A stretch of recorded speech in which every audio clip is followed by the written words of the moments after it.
Meanwhile, the Kenyan president reiterated the government's resolve to shut down the Dadaab Refugee Camp. Let's take a look back now at developments that led to Kenya's pledge to close the camp. In our CGTN's Clementine Logan with more.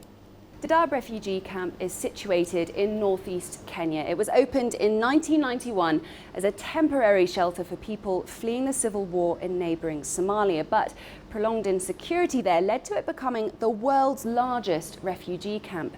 Today, the tented city is home to around 250,000 Somali refugees. Now, since sending troops into Somalia in 2011, Kenya has repeatedly been attacked by the Islamist extremist group Al-Shabaab. The government claims Dadaab acts as a terrorist training ground.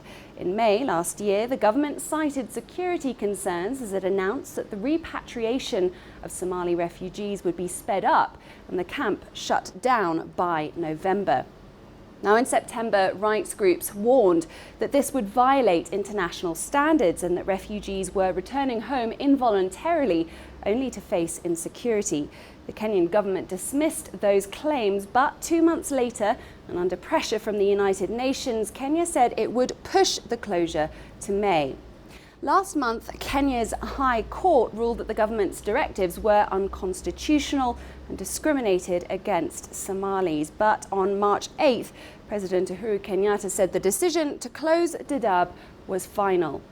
Many Somali refugees remain fearful of returning to a country where insecurity remains rife. Rights groups are urging the authorities to abandon their decision to close the camp.